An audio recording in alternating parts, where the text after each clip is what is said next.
Hello everyone, this is me, Dr. Sadaf Ambreen, and this is the second part of dengue infection in pediatrics. इससे पहले हम first part discuss कर चुके हैं। अगर आपने वो वीडियो नहीं देखा है तो लिंक मैंने डिस्क्रिप्शन में डाल दिया है। पहले आप उस पार्ट को देखें, फिर सेकंड पार्ट पर आएँ। ठीक है, अब हम कंटिन्यू करते हैं। लेबोरेटरी इन्वेस्टिगेशन इसमें क्या करा करते हैं, during the course of illness children with severe dengue infection show करते हैं पैक सेल वॉल्यूम बढ़ती है, as I told you earlier platelet count कम होता है और डब्ल्यूबीसी जो होते हैं वो भी कम होते हैं विद इंक्रीजिंग लिम्फोसाइट बढ़ते हैं। Leukocyte count low leukocyte count in children जिनके अंदर फिब्राइल इलनेस होती है ड्यूरिंग द एंडेमिक सीजन। अगर एंडेमिक सीजन चल रहा है, ल्यूकोसाइट कम आ रहे हैं बच्चों के अंदर, आपने हीमोग्राम कराया, ल्यूकोसाइट कम आया, तो इसका मतलब क्या है, it is possibly suggest that it is suffering from dengue infection. However malaria and the typhoid paratyphoid may also be present with the low leukocyte count. ऐसा ही नहीं है कि सिर्फ डेंगू में ही ल्यूकोसाइट कम होगा, जबकि मलेरिया है, टाइफाइड है, पैराटाइफाइड है, इसमें भी जो होता है ल्यूकोसाइट कम प्रेजेंट हो सकता है। ठीक है, सीरम केमिस्ट्री में show decrease in the total protein and albumin. जब हम सीरम केमिस्ट्री कराएंगे उसके अंदर हमें क्या मिलेगा, टोटल प्रोटीन एल्ब्यूमिन लेवल कम मिलेगा, which is more mark in the patient with shock. जिनके अंदर जो होगा सीरम केमिस्ट्री जब कराएंगे तो उसके अंदर क्या होगा, टोटल प्रोटीन और एल्ब्यूमिन का लेवल कम मिलेगा। ज़्यादातर ये किस में मिलता है, जो बच्चे शॉक वाले पेशेंट होते हैं। ठीक है, लेवल जो होगा ट्रांसअमाइनेज का भी बढ़ा हुआ होगा, SGOT का लेवल बढ़ा होगा, तबकि SGPT suggest a possibility of डेरू इन्फेक्शन। ये कह रहे हैं कि SGOT एंड SGPT के मुकाबले में SGOT का लेवल बढ़ा होगा, and it is suggest that possibility of डेरू infection then rather than other viral infection. जो सीवियर केसेस होंगे उनके अंदर हाइपोनेट्रीमिया होगा, एसिडोसिस होगी, and along with the increase urea and creatinine. अगर हम इस तरह के बच्चों का जब एक्सरे कराते हैं या फिर अल्ट्रासाउंड कराएंगे तो उसके अंदर हम varying degree of pleural effusion हमें देखने को मिलता है। कॉमनली कहाँ ज़्यादातर राइट साइड में मिलता है, ओकेजनली कभी कभी बायलेटरल भी मिलता है। अल्ट्रासोनोग्राफी कराएंगे तो उसके अंदर शो करेगा एसाइटिस और enlarged gall bladder due to wall edema. Confirmational diagnosis किस तरीके से कराएंगे, may be established by the following. Direct method में हम कराते हैं virus isolation by the culture या फिर genome detection by the PCR, और NS1 डायरेक्टली करा सकते हैं हम डिटेक्शन एंटीजन उसका। इनडायरेक्ट मेथड में हम कराते हैं IgM डिटेक्शन और IgG। ये वायरस आइसोलेशन और PCR क्या है, इसके लिए क्या ज़रूरत होती है, सैंपल की ज़रूरत होती है to be obtain within first 5 days of the fever. पहले 5 दिन के अंदर अगर PCR कराना है आपको तो आपको फर्स्ट 5 days जो होते हैं उसके अंदर ब्लड सैंपल निकाल लेना है। It's technically demanding, not universally available, expensive and hence of limited particular use. मगर ये ज़्यादा एक्सपेंसिव होता है और इसका इस्तेमाल भी प्रैक्टिकल यूज़ के इस्तेमाल से भी जो होता है बहुत ज़्यादा देखा जाए तो एक्सपेंसिव होता है, पेशेंट इसे कराते नहीं हैं। NS1 antigen is highly conserve glycoprotein of dengue viral and secrete during the initial phase of illness. जो NS1 एंटीजन हम डिटेक्ट कराते हैं वो सिक्रीट हो जाता है during the initial phase of illness, and it disappear as the antibody appear. जब antibodies बन जाती है तो ये डिसअपियर कर जाता है, and decline in the illness advances and the secondary dengue infection. Specificity जो होती है इसकी 100% होती है, जबकि सेंसिटिविटी जो होती है पहले 4 दिन ऑफ इलनेस में रहती है 90% in primary dengue infection and the 70% in the secondary dengue infection. ये बोल रहे हैं जब NS1 जो एंटीजन टेस्ट करवाया जाता है उसके अंदर जो कराया जाता है ये शुरू में ही करा लेना चाहिए, क्योंकि उसके बाद ये जब एंटीबॉडीज बनने लग जाती हैं तो ये क्या हो जाता है, डिसअपियर हो जाता है। इसकी स्पेसिफिसिटी कितनी है, 100% है, और सेंसिटिविटी जो है इन द फर्स्ट 4 days के अंदर 90%। अगर आप इसको पहले 4 दिन के अंदर करा लेते हैं तो इसकी सेंसिटिविटी आपको 90% मिलेगी, स्पेसिफिटी इसको 100% मिलेगी। जबकि जब भी किसी को प्राइमरी डेंगू इन्फेक्शन होता है, अगर सेकेंडरी डेंगू इन्फेक्शन हुआ है तो उसमें 70% मिलती है। Antibody determination need careful interpretation. Following primary dengue infection, 80% will have detectable IgM antibodies by the day 5। ये कह रहे हैं जो ये एंटीबॉडी का डिटर्मिनेशन किया जाता है बहुत ही केयरफुली किया जाता है, करना भी चाहिए केयरफुली। प्राइमरी डेंगू इन्फेक्शन के अंदर क्या होता है, 80% पेशेंट जो होते हैं उनके अंदर डिटेक्टेबल होती है IgM एंटीबॉडी बाई day 5 तक। ठीक है, 99% बाई day 10 तक मिलती है। IgM एंटीबॉडी पीक पे होते हैं by the day 14 and are undetectable by 2 और 3 मंथ तक रहते हैं। IgM एंटीबॉडीज जो होते हैं बाद में लेटर ऑन राइज करते हैं, पीक पहुंच जाते हैं, उसका level more than the IgM, decline slowly and remain detectable at low level of life. Therefore, diagnosis of the primary dengue infection is based on the IgM level. यानी diagnosis primary dengue infection की किस पे based है? IgM level पे होती है। अब dengue infection के हमने इन्वेस्टिगेशन की बात की, हमने क्लिनिकल क्राइटेरिया की बात की, लेबोरेटरी क्राइटेरिया क्या होगा, हमने क्लिनिकल मैनिफेस्टेशन की बात की। अब हम बात करेंगे कि डेंगू अगर किसी को हुआ है तो उसको मैनेज कैसे करना है। मैनेजमेंट जो होता है डेंगू फीवर का, इन्होंने मैनेजमेंट जो है डेंगू इन्फेक्शन का क्लासिफाई कर दिया गया है 3 तरीके से। 3 तरीके के पेशेंट डेंगू फीवर के देखने को मिलते हैं। एक वो होते हैं जिनका अनडिफरेंशिएटेड फीवर होता है। कुछ डेंगू इन्फेक्शन के पेशेंट ऐसे होते हैं जिनके अंदर वार्निंग साइन मिलती है। जो कुछ लोग ऐसे होते हैं जिनके अंदर वार्निंग साइन नहीं होते, डेंगू इन्फेक्शन होता है। और कुछ लोग जो होते हैं ऐसे होते हैं जिनके अंदर सीवियर डेंगू इन्फेक्शन होता है। तो सबसे पहले हम उन पेशेंट के मैनेजमेंट की बात करेंगे जिनके अंदर अनडिफरेंशिएटेड फीवर होता है।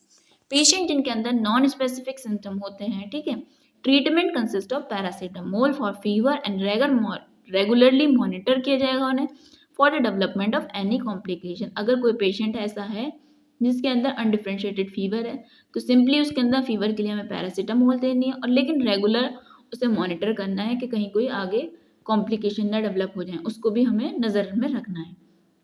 फिर आते हैं डेंगू इन्फेक्शन वाले पेशेंट जिनके अंदर कोई वार्निंग साइन नहीं है। पेशेंट विद फीवर, इस तरीके के पेशेंट जो होंगे वो प्रेजेंट करेंगे फीवर, बॉडी एक होगा, रैशेज होंगे, माइनर ब्लीडिंग होगी, मे बी ट्रीटेड सिम्टोमेटिकली। अगर कोई पेशेंट आएगा तो इनके अंदर क्या होगा, फीवर होगा, बॉडी एक मिलेगा, रैशेज होंगे, हल्की फुल्की ब्लीडिंग भी मिल सकती है, तो इनको सिम्टोमेटिकली आप ट्रीट कर सकते हैं। फीवर है, बॉडी एक है, इसको आप पैरासीटामोल से ट्रीट कर सकते हैं। जबकि नॉन स्टेरॉयडल जो होती हैं, सैलिसाइक्लेट जो होते हैं, इन्फ्लामेटरी ड्रग जो हैं, उनको नहीं इस्तेमाल करना चाहिए। जो एंटी इन्फ्लामेटरी ड्रग है उनको नहीं इस्तेमाल करना चाहिए, क्योंकि ये क्या कर सकती हैं, म्यूकोजल ब्लीडिंग कॉज कर सकती है। चाइल्ड को इनकरेज करना चाहिए to drink plenty of fluid and there is no specific therapy. बच्चे को आपको बोलना चाहिए, उसको इनकरेज करना चाहिए कि उसको खूब पानी पीना है, और उसके लिए कोई स्पेसिफिक थेरेपी है ही नहीं। एपिडेमिक सिचुएशन के अंदर क्या ना, primary care physician, health care worker monitor the patient for warning sign, वो हम सिंपली उसे साथ ही साथ मॉनिटर भी करते रहना है कि कोई वार्निंग साइन ना आ जाए, ठीक है। कोई अगर आने लगे तो फिर उसको अलग मैनेजमेंट होगा, along with the haematocrit and the platelet count if possible. साथ ही साथ हेमाटोक्रिट और प्लेटलेट काउंट को भी देखते रहना है। अब कुछ पेशेंट होते हैं जिनके अंदर डेंगू होता है, साथ ही साथ वार्निंग साइन भी होते हैं। Children with suspected dengue infection जिनके अंदर वार्निंग साइन होते हैं, तो उनके अंदर कब हम हॉस्पिटलाइजेशन की ज़रूरत होती है, यानी वार्निंग साइन प्रेजेंट है, डेंगू भी है, तो आप उन्हें इस तरीके के पेशेंट बच्चों को कब आप उन्हें हॉस्पिटलाइज करेंगे।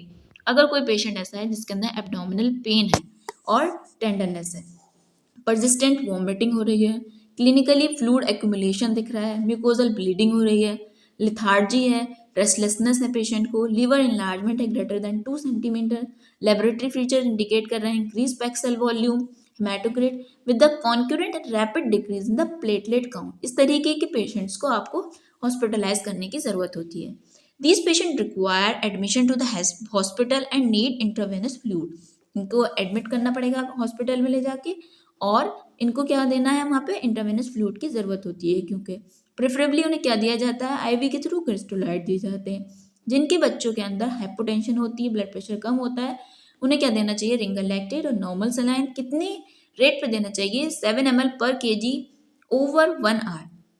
1 घंटे बाद अगर हेमाटोक्रिट डिक्रीज हो जाता है and the vital parameter improve, तो फ्लूइड इन्फ्यूजन को रेट को डिक्रीज कर दिया जाता है। ये 7 से पहुंच जाता है 5 ml per kg over next our. अगले घंटे हम 5 ml देंगे, फिर उसके बाद हम और डिक्रीज कर देंगे, अगर इंप्रूवमेंट होगा तो फिर कर देंगे हम 3 ml per kg per hour for 24 से 48 आवर्स तक, with frequent monitoring of the haematocrit and the vital parameter भी साथ ही साथ मॉनिटर करते रहेंगे कि इंप्रूवमेंट हो रहा है या नहीं हो रहा है। अगर पेशेंट जो है स्टेबल है as indicated by the normal blood pressure, उसका यानी ब्लड प्रेशर नॉर्मल है, ओरल इनटेक भी उसका सही है, ठीक है, यूरिन आउटपुट भी नॉर्मल है, तो उसको हम डिस्चार्ज कर देंगे, ठीक है। अगर 1 घंटे बाद हमने, जैसे पेशेंट आया एडमिट हुआ जिसके अंदर वार्निंग साइन थे, एब्डोमिनल पेन था, या फिर परसिस्टेंट बहुत ज़्यादा वॉमिटिंग थी, म्यूकोजल ब्लीडिंग थी, लिथार्जी था पेशेंट, रेस्टलेसनेस था, इसलिए उसने हमें एडमिट किया था। उसको हमने आईवी क्या दिया, एज आई टोल्ड यू, क्रिस्टलोइड दिया। कितना दिया, हमने दिया 7 ml पर kg। फिर उसके बाद हम जैसे जैसे इंप्रूवमेंट होता गया हर घंटे, तो फ्लूइड का इंटेक कम करते गए, फिर 5 ml किया, फिर 3 ml। एक घंटे बाद अगर नॉर्मल हो गया, अगर एक घंटे बाद पेशेंट जो होता है नॉर्मल नहीं होता, डू नॉट शो इम्प्रूवमेंट, तो हम क्या करेंगे, फ्लूइड जो इन्फ्यूजन रेट है उसको हम बढ़ा देते हैं। कितना कर देते हैं, 7 से कर देंगे 10 ml per kg over the next 1 hour. In case of further improvement, अगर कोई फर्दर और एक घंटे तक हमने 7 से 10 किया, फिर एक घंटे बाद हमने मॉनिटर किया, कोई इंप्रूवमेंट नहीं हुआ, तो फिर हम क्या कर देंगे, infusion rate 15 ml per kg over next our, ठीक है। और अगर कोई इंप्रूवमेंट नहीं हो रहा, ठीक है, वाइटल पैरामीटर्स और हेमाटोक्रिट जो होते हैं एट द एंड ऑफ तीसरे घंटे में भी, तो अगर कोई इंप्रूवमेंट हमें नहीं मिला, तो क्लाइडल और प्लाज्मा इन्फ्यूजन की अब जरूरत है। कितना देंगे उसको, 10 ml दिया जाता है, 10 ml पर kg दिया जाता है। कितना प्लाज्मा देंगे, अगर कोई इंप्रूवमेंट नहीं दिख रहा, 15 ml तक हमने पहुंचा दिया है फ्लूइड इनटेक, तो फिर उसके बाद हमें उसे प्लाज्मा देने की जरूरत है। कितना देना होता है, 10 ml पर kg दिया जाता है। Once the hematocrit and the vital parameter are stable, the infusion rate gradually reduce and discontinue over 28 से 48 घंटे के अंदर हम डिस्कंटिन्यू। जब कभी इसके प्लाज्मा इनटेक के बाद जब इन्फ्यूजन दिया, उसके बाद हमारा हेमाटोक्रिट नॉर्मल होने लगा, वाइटल पैरामीटर्स भी नॉर्मल होने, तो उसके बाद हम उसे ग्रेजुअली रिड्यूस करेंगे, फिर उसके बाद 24 से 48 घंटे के अंदर डिस्कंटिन्यू करेंगे। तो अभी हमने बात की कि अगर कोई पेशेंट है जिसके अंदर डेंगू फीवर है, साथ में उसके अंदर रिस्क फैक्टर है यानी वार्निंग साइन भी प्रेजेंट है, तो ये डायग्रामेटिकली प्रेजेंटेशन है किस तरीके से पेशेंट को मैनेज करना है। अगर कोई पेशेंट आ रहा है जिसके अंदर डेंगू फीवर है, साथ में रिस्क फैक्टर है, लाइक जैसे एब्डोमिनल पेन है, परसिस्टेंट वॉमिटिंग है, और क्लिनिकल फ्लूइड एक्यूमुलेशन हो रहा है, रेस्टलेसनेस है, और ज़्यादा लिथार्जिक है पेशेंट, ठीक है, कहीं से ब्लीडिंग भी हो रही है, तो इस तरह के पेशेंट को सबसे पहले हमें हॉस्पिटलाइज करना है। हॉस्पिटलाइज करने के बाद उसको हमारा जो इंट्रावेनस फ्लूइड देते हैं, जो चॉइस ऑफ फ्लूइड होता है, वो क्या दिया जाएगा, रिंगल लैक्टेट। कितने रेट पे दिया जाता है, as I told you earlier, 7 ml per kg per hour देते हैं। फिर उसके बाद उस पेशेंट को हम असेसमेंट करते हैं, एक घंटे बाद वाइटल्स देखते हैं, हेमाटोक्रिट देखते हैं कि कोई इंप्रूवमेंट हो रहा है या नहीं हो रहा। If there is any improvement, अगर कोई इम्प्रूवमेंट होगा तो ये जो हम रिंगल लैक्टेट 7 ml दे रहे थे उसको डिक्रीज कर देंगे, 5 ml per kg per our कर देंगे। फिर फर्दर एक घंटे बाद इम्प्रूवमेंट देखते हैं, कोई फर्दर इम्प्रूवमेंट हुआ है या नहीं हुआ है, पेशेंट की क्या कंडीशन है। अगर इम्प्रूवमेंट हो रहा है, अगर कोई पेशेंट ऐसा है जिसके अंदर सीवियर डेंगू इन्फेक्शन है, तो सीवियर डेंगू इन्फेक्शन के अंदर पेशेंट जो होता है, चिल्ड्रन जो होगा, किस तरीके से प्रेजेंट करेगा। इस तरह का जो पेशेंट होगा उसके अंदर सीवियरली प्लाज्मा लीकेज होगा, शॉक में होगा पेशेंट, फ्लूइड एक्यूमुलेशन दिखेगा, साथ में रेस्पिरेटरी डिस्ट्रेस भी होगा, ठीक है, सीवियर ब्लीडिंग होगी, साथ में साथ उसमें पेशेंट ब्लीडिंग के साथ आएगा, और साथ ही साथ उसके अंदर कोई ना कोई ऑर्गन इन्वॉल्व होगा, जैसे लीवर है, सीएनएस का इन्वॉल्वमेंट हो सकता है, हार्ट का इन्वॉल्वमेंट हो सकता है, और भी ऑर्गन हो सकते हैं जो इन्वॉल्वमेंट हो सकते हैं। जैसे एलएफटी देखेंगे आप पेशेंट का, तो उसके अंदर एएलटी का लेवल 1000 से भी ज़्यादा आएगा, ठीक है। चिल्ड्रन जिनके अंदर आप कह रहे हैं कि इस तरीके का प्रेजेंटेशन मिलेगा, तो वो आएंगे आपके किस कैटेगरी में, सीवियर डेंगू इन्फेक्शन के अंदर आएंगे। उन्हें शुड भी हॉस्पिटलाइज करना है, ठीक है। प्रिवेंस कहाँ करेंगे, पेडियाट्रिक वार्ड में ही करना पड़ेगा, ठीक है। उसके बाद उन्हें ट्रीट करना है किससे, नॉर्मल सलाइन से और रिंगल लैक्टेट से। कितना देना है, 10 ml से 20 ml पर kg दिया जाएगा सीवियर वालों को। तबकि हमने वैसे नॉर्मली 7 ml से शुरुआत की थी, लेकिन क्योंकि पेशेंट बच्चा हमारा सीवियर डेंगू इन्फेक्शन को लेकर आया है, तो इसकी जो शुरुआत होगी वो होगी 10 से 20 ml पर kg से, ठीक है। एक घंटे तक देंगे, and given in a bolus if blood pressure is unrecordable. अगर ब्लड प्रेशर बिल्कुल ही डाउन है, रिकॉर्डेबल ही नहीं है, तो उसे बोलस फॉर्म में दिया जाएगा। Earlier known as dengue shock syndrome 4, इस तरीके का प्रेजेंटेशन होगा, तो उसको डेंगू शॉक सिंड्रोम 4 में डाला जाएगा, 4 ग्रेड में। इन क्रिटिकली सिक पेशेंट जो होते हैं, चिल्ड्रन जो होते हैं, it is preferable to establish 2 IV line. अगर बहुत ही ज़्यादा कोई बीमार बच्चा है, बहुत ही सीवियर हालत है, तो उनके लिए बेहतर है कि 2 IV लाइन कर दी जाए, एक इस हाथ में एक इस हाथ में। ओनली एक IV लाइन से आपने क्या देना है, नॉर्मल सलाइन देना है, जबकि दूसरी IV लाइन से आपको 5% डेक्सट्रोज एंड पोटेशियम चलाना है। If there is no improvement in vital parameter and the haematocrit is rising, अगर आपने देखा कोई फर्दर इम्प्रूवमेंट नहीं हो रहा है, हेमाटोक्रिट भी नहीं बढ़ रहा है, ठीक है, तो हम उन्हें क्या करेंगे, फिर हम शिफ्ट कर देंगे, कोलॉइड पे आ जाएंगे। कोलॉइड कितना देंगे, 10 ml per kg is infused rapidly, ठीक है। अल्टरनेटिवली अगर हेमाटोक्रिट फॉल कर रहा है, without any improvement in the vital parameter. अगर हमारा जो हिमेटोक्रिट है वो फॉल कर रहा है, कोई भी इम्प्रूवमेंट नहीं दिख रहा हमें वाइटल पैरामीटर के अंदर, तो अब फिर हम शिफ्ट कर जाएंगे ब्लड ट्रांसफ्यूजन पे। ठीक है, बारी बारी किया, पहले फ्लूइड दिया, फिर कोलॉइड पे आए, फिर आए ब्लड ट्रांसफ्यूजन पे। Should be given with the presumption that lack of improvement is due to occult blood loss. ठीक है, वंस इम्प्रूवमेंट स्टार्ट, जब एक बार इम्प्रूवमेंट स्टार्ट हो जाएगा, then fluid infusion rate is gradually decrease. जैसे कि हम पहले भी आपको बता चुके हैं, फ्लूइड जो है धीरे धीरे कम किया जाएगा। फिर उसके बाद फ्लूइड धीरे धीरे कम किया जाएगा। इसके अलावा जो होता है फ्लूइड मैनेजमेंट के अलावा ऑक्सीजन को भी दिया जाएगा अगर पेशेंट जो है शॉक में होगा। अगर कोई पेशेंट ऐसा है जिसके अंदर डेंगू फीवर जो है सीवियर है, तो उसको सबसे पहले शॉक का असेसमेंट करेंगे। सबसे पहले उसका ब्लड प्रेशर लेंगे, अगर ब्लड प्रेशर कम आया तो उसको डाल देंगे हम dengue shock syndrome 3rd grade में। इस तरह के पेशेंट को दिया जाता है रिंगर लैक्टेट, कितना 10 से 20 ml per kg per our दिया जाता है। उसके बाद फिर पेशेंट को असेसमेंट करते हैं। अगर इम्प्रूवमेंट होता है तो उसके बाद जो ये इन्फ्यूजन है रिंगर लैक्टेट का वो डिक्रीज कर दिया जाता है, as I told you earlier. और अगर हमने जब पेशेंट का शॉक का असेसमेंट किया, बीपी रिकॉर्डेबल नहीं है, अनरिकॉर्डेबल है, तो उस तरह के पेशेंट को डालेंगे dengue shock syndrome 4th grade में।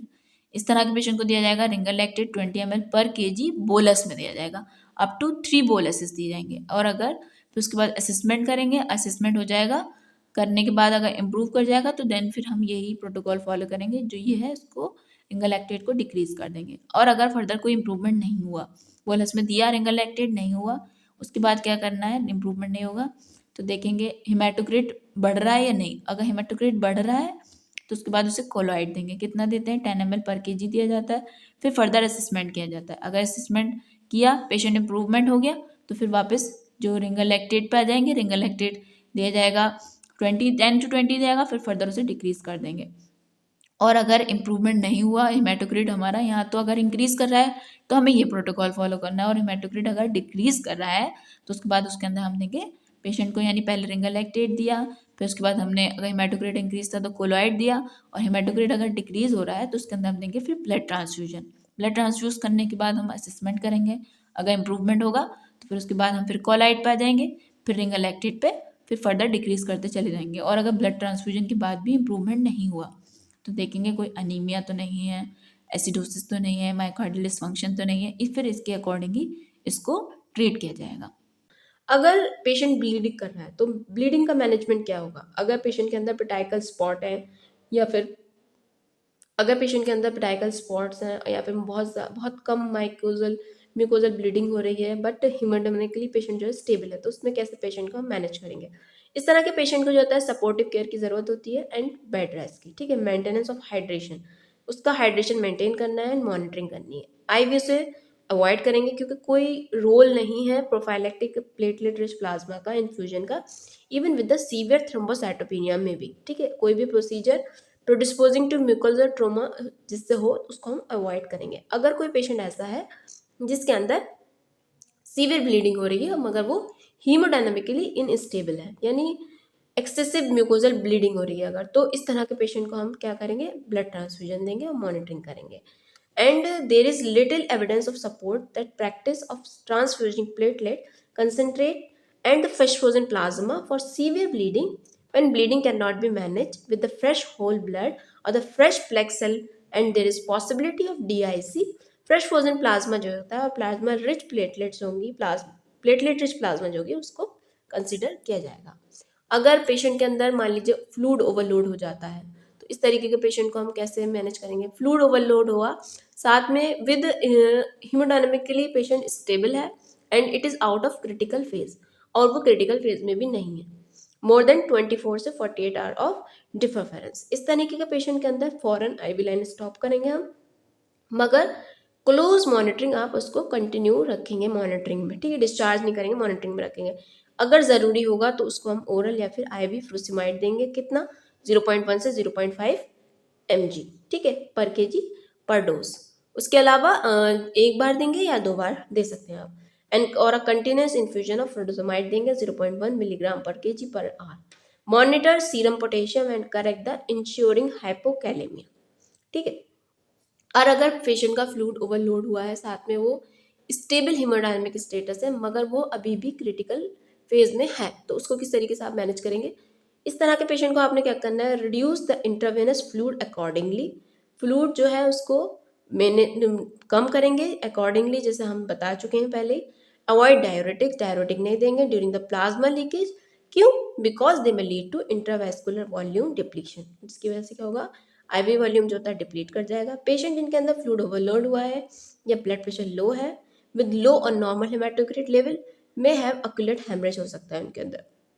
Further infusion of the large volume of intravenous fluid which lead to a poor outcome. Okay. उसके बाद ये बोल रहे हैं कि careful fresh whole blood and should be initiated as soon as possible. If the patient remain in shock and the hematocrit is elevated, repeat small bolus of the colloid solution may help. Okay अगर patient अभी भी critical है तो उसमें क्या होगा, थोड़े थोड़े स्मॉल बॉलस में आपको कोलाइड देने, जिससे पेशेंट की कंडीशन जो होगी इंप्रूव होगी। इसके अलावा सपोर्टिव केयर क्या देंगे, अदर ऑर्गन जैसे कि लीवर है, किडनी है, इनको भी मैनेज करना है। There is no therapeutic utility for of corticosteroid, intravenous immunoglobulins और the recombinant activated factor 7। Broad spectrum antibiotic are only indicated in case of super added bacterial infection, अगर हो जाता है तभी आप उसमें कोई भी ब्रॉड स्पेक्ट्रम एंटीबायोटिक चलाएंगे। Blood transfusion 20 ml per kg is indicated when patient is in shock and persists despite declining hematocrit value, which are indicative of acute fluid replacement due to the overt or the internal hemorrhage। जितने भी children हैं जिनके अंदर hypotension है should receive oxygen inhalation by the nasal cannula, fast mask and the oxygen hood. Monitoring किस तरीके से करनी है, in the view of dramatic course of severe dengue, monitoring of the patient is crucial in the first few hours, of illness, and heart rate, respiratory rate, blood pressure, pulse pressure, इन सबको आपको monitor करना है हर 30 minute till the patient is stable, जब तक कि patient आपका stable नहीं हो जाता। देर आफ्टर, उसके बाद 2 से 4 घंटे बाद आपको कंटिन्यू करना है as long as children is in the hospital. फिर आप 2 से 4 घंटे पे चेक करते रहेंगे जब तक बच्चा हॉस्पिटल में रहेगा। इन क्रिटिकली इल पेशेंट, चिल्ड्रन जो भी इल हैं, क्रिटिकली इल हैं, उनके अंदर CVP, accurate urine output and indwelling urinary catheter should be monitor, इस चीज़ को भी आपको देखते रहना है। Absolute platelet count should be checked once a day till it show a rising trend। Absolute platelet count भी आपको देखना है, ठीक है, एक बार दिन में, जब तक कि वो इम्प्रूवमेंट नहीं दिखाता, यानी बढ़ना शुरू नहीं होता। अब बात आती है प्रोग्नोसिस की। डेंगू फीवर जो होता है एक सेल्फ लिमिटेड डिजीज़ है, but the mortality in severe dengue में भी हाई एज 20 to 30% अगर उसे हम ट्रीट नहीं करेंगे। Early recognition of the illness and the careful monitoring and the appropriate food therapy alone has result in considerably reduction of the case fatality rate to less than 1%। ये कह रहे हैं कि ये एक सेल्फ लिमिटेड डिजीज़ है, जो इसकी मॉर्टेलिटी है वो 20 से 30% तक भी हो सकती है अगर उसे ट्रीट ना किया जाए। जल्द से जल्द रिकॉग्नाइज किया जाए, केयरफुल मॉनिटरिंग की जाए, अप्रोप्रिएट उसे फ्लूइड थेरेपी दी जाए, जब तक कि अगर हम ऐसा करते हैं तो जो केस फर्टिलिटी है उसको हम डिक्रीज कर सकते हैं अप टू 1%। अर्ली रिकॉग्निशन जो है शॉक का of the paramount importance as the outcome of the patient with the dengue shock syndrome depend upon the duration of the shock. अगर शॉक आइडेंटिफाई है, यानी when pulse pressure start getting narrowing and the intravenous fluid are administered at this stage, the outcome is excellent. Prevention कैसे कर सकते हैं आप? As you all know that preventive measure are directed towards the elimination of adult mosquito and the larva. जब कभी epidemic होता है dengue का तो हमें क्या करना चाहिए, स्प्रेइंग करनी चाहिए, फॉकिंग किसकी, with malathion is recommended for the control of adult mosquito. जबकि लार्वा को कंट्रोल कैसे किया जाएगा, रिड्यूस किया जा सकता है by the use of larvicide. Even normal, even more crucial, Aedes aegypti mosquito जो होते हैं ब्रीड करते हैं around human dwellings and the flourish in the fresh water, as you know that, and the special drives should be launched during and soon after the urinary rainy season to interrupt breeding cycle of the mosquito. Special drives should be launched during and soon after the rainy season to interrupt breeding cycle of the mosquito, and there should be no opportunity for stagnation of water in the bathroom like kitchen, terrace, lawn and the other places. The stored water should be kept covered, and the cooperation from every house owner and the public establishment of the crucial for the success of a control program. Strong motivation and the commitment of the part of the government and its staff employees are the fundamental prerequisite for the success of control of major. Mesocyclops, the shellfish, are credited to eat and efficiently eliminate the larva of the Aedes aegypti. The strategy have been used with the success by Australian scientists working in Vietnam by growing shellfish in ponds and with the water trap. एक live attenuated quadruple vaccine जो होती है अभी भी जिस पे clinical trial हो रहे हैं and but that are concern whether vaccine may predispose to the development of the severe dengue. So in this way we have completed dengue fever in pediatrics and how do we manage it. So if you like this video, if you like, please hit like button and share with your friend. Thank you so much.